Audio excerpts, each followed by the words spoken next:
What's up guys, Jesse here, and today we are back on my channel, Jesse's Civic 101. Almost forgot the name of my my channel, but we are doing the skill levels today, and we are at skill level 17, and we're going to learn about the electrical system, pretty much the battery, fuse box, alternator, and starter.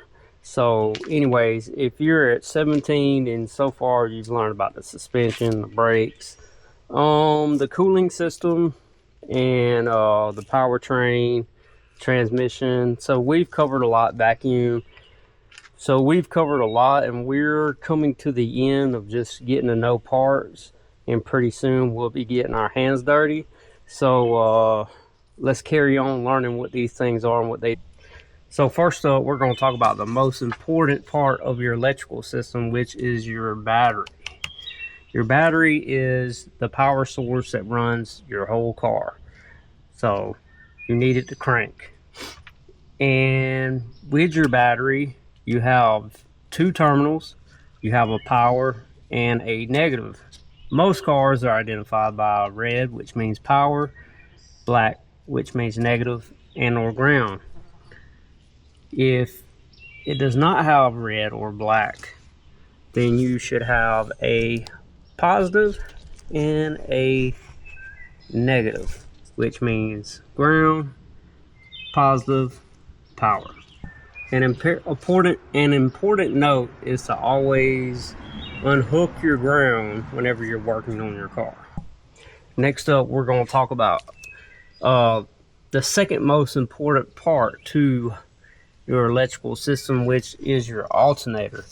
And your alternator is usually a pump that's going to be mounted on the front of your engine, and it's going to be driven by a belt. The belt turns the pump. See, this pump is actually a generator, and it creates electricity or power, and it charges your battery as you use it. That way you can run your lights, your radio, etc. And typically, if your car won't crank or your battery keeps dying while the car's running, usually this is the problem right here. But this is your alternator. It is belt driven. Next up is another very important piece. All these are very important. They have to work together in order for the car to work. But let's see if we can get a view of it. Let's turn Big Bertha right here to the side. That way you can get it.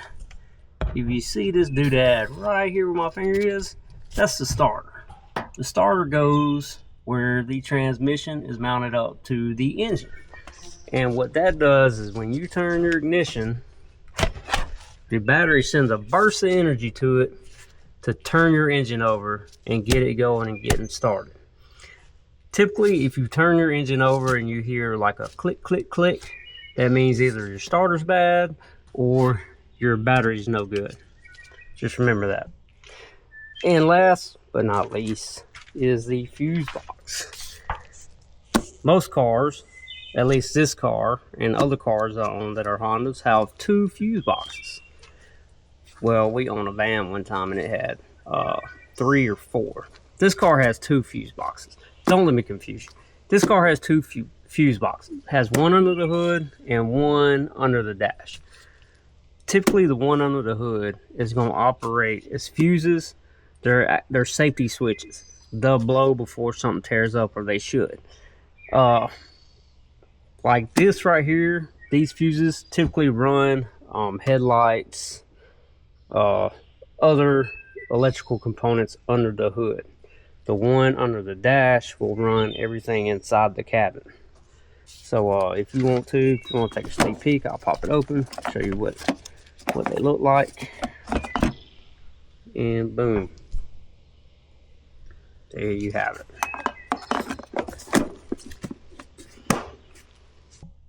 All right, we're gonna go under the dash, and here is your fuses that run inside the cabin. Typically, you know, your dash lights, your radio, and your tail lights, etc. All right, guys, that is a overview of the electrical system. I hope it was helpful. Hope you learned something today, because I sure did.